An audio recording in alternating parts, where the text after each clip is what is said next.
Mayong hapon na tanan. Sa ato ebanghelyo karon, si Kristo naghan magkaayog nindot nga punto sa ebanghelyo. Gama kag usa ka encyclopedia sa usa lang ka ebanghelyo. Usa lang ato pabalandungan karon ningon si Kristo sa atong ebanghelyo karon. Ang namati kanako makabaton sa kinabuhi. Unay usa sa iyang gisulti sa ebanghelyo karon. Ang namati kanako. So mo ni pinaka nindot nga atong pamalandungan kay daghan naman tang nabati ron sa Facebook, sa mga filosofiya, sa mga opinion sa daghan kayong mga tao. Og naglibog na ta kinsa ang atong pamation. Muna ni anhi ang anak sa Dios. Kidaghan man ang magpakaanak sa Dios. Moangkon pod nga siya si Kristo. Nakadungog na mo? Nga siya kuno si Kristo. Og nagpahimangno naman ang atong Ginoo ni ana. So wa pa kana mahitabo. Moabot ang mga adlaw, katapusang mga adlaw, nga dunay mga tao muangkon nga siya ako. Niabot na jud. Masubo ta kay daghan libuan ang namati ni ining mga tawhana. Gigamit gyapon ang ngan ni Kristo. Unang kita nga niya din ni karon dublihon. Maingon nga dubli inyong aton dunggan. Pila ka buka dunggan? Duha. Unsa may pasabot ni ana, dubli ang atong pagpamati. Una sa tanan, sa simbahan ngayang gitukod. Na natay Catechism of the Catholic Church. Nanda mo mo'y CCC? Hoy. Naamoy CCC? Ang uban wa maningog. Day, mga madre school to ni adto nako. Sa Fader. Nganong moingon man ka Fader? Na kining among leader, ilang leader sudlan man og daghang espiritu. Unya, nagtukod po siya kaugalingon niya kongregasyon. Kaya ang mga espiritu nga nisud niya perting daghana. Nagtuupod ang katauhan, pero nagtukod po sila kapilya. Naa po sila devosyon ni Mama Maria. Kaya namati sila sa mga espiritu nga nisud sa mong tauhana. Dili na ko nganlan. Og doon na po sila mga madre.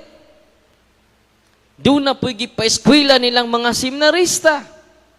Daghanang nakairong mensahe nga dili gikan ni Kristo. Unsay nahitabo mga kaigsunan, ang mga madre gisugo silang leader. Nga kuyaw kay lang leader kay makigstorya si Mama Mary. Musakay og tricycle, magtapad sila ni Mama Mary. Kuyawan is Mama Mary, oy. Yang pila pud mo ka oras nagtabi nay. Taod-taod sad. Desud sa tricycle. Sao? Uy, marites na lagi ng marayahan. Si Mama Mary di man marites. Nganong imong Mama Mary, marites naman. Tanawan ninyong operation, officially accepted and pronounced by the Catholic Church. Si Mama Mary, gagmay ra kaayog sulti. Tinoo dili. Si Mama Mary, diya sa ebanghelyo, gamay ra kay sulti. Tinoo dili. Anong gamay siya sulti kay dubli man ang iyang pagpamati sa mensahe sa Ginoo. Amen. Nakaroon sa initabo atong mga madriha. Ningon ako nga, Father, kadtong maong tao, ano na natong Talpulano.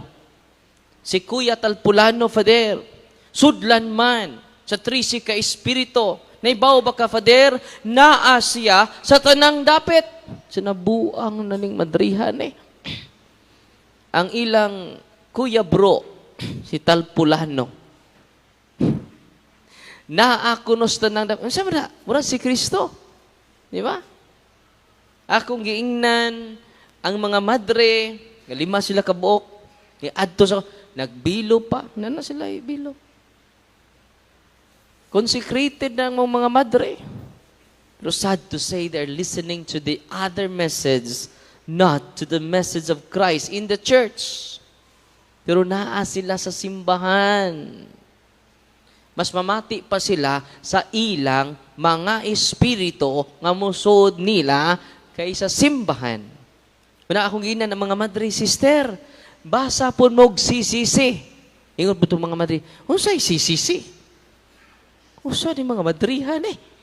Wa kaila og sisisi. Nakaila mo og sisisi. Unsa to'y minig sisisi? Catechism of the Catholic Church. Una yung official teaching sa Sipan, anha nato masayran ang mensahe ni Kristo. Official teaching. Dili nang personal opinion nato, personal reflection nato. Dili na. Ako giingnan ang mga madre, sister, wa mo kaila og sisisi? So wala. Pag sisi mo, madre mo, wa mo kailag sisisi. Unsa man ipatudlo sa inyong formation, ikinahanglan ang pagpamati nato ni Kristo.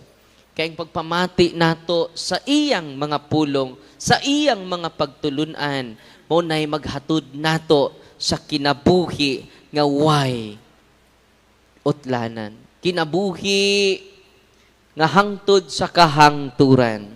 Amen? Unsay sekreto lang? Pamati.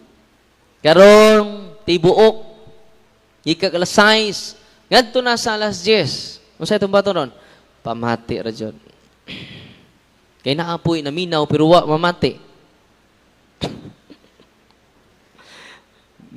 Physically present, but mentally absent. Unsa na katong akong inununan karon? Gitangag na ba katong iring? Muna ra ba og lata ato tibok adlaw? Nya wa matakubi. Unsa na katong akong anay ron? Nanganak na ba kato?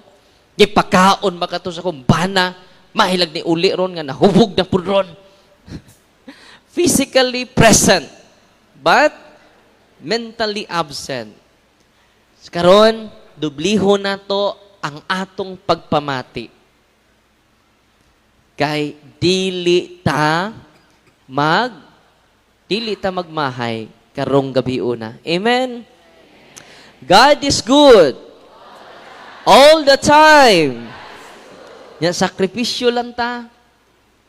Nya ato ihalad kining atong mga pag-antos sa pagpamati sugod alas 6 ngadtos alas 10. Amen? God is good all the time. Doon na nakunoy binatanon, ana. Kuming ko, God is good, grabe. All the time, balik ko no be, God is good. Nagya-iya man. Mura mag-nice ICO, grabe. Anak ko nung doon ay kinabuhi. Ang uban kayo mo na magikabuhi. Balik ko na, God is good! Wow. All the time! Lipay kay Ginoo karon. Amen? Dili na ko taason kay unya na ang sumpay. No? Nya pasalamat ta sa Ginoo, labaw sa tanan, nga nagkayusa ta karon. Amen? Uban ni Father Roy, ni Father June, ni Reverend Diven, o ni Father Guy. Uban nato karon. Salamat kay Padre og sa tumahal na obispo, Bishop Severo, mawa karon tuwa sa Surigao. Kay 25th anniversary sa atong obispo, si Bishop Yet Kabahog. Nga to mga obispo ron dito. Unya karon nalipay pud ang Ginoo kita nato tanan. Amen. Palihog manindog Apil lang nangatug. Ato karong ampuon ang pag-ampo sa katawhan. Mag-ampo kita sa Dios Amahan. Nga hangtod karon nagbuhat uban sa iyang bugtong anak. Sa matag pangamunyo kita mingon, nagatuo kami kanimo Ginoo.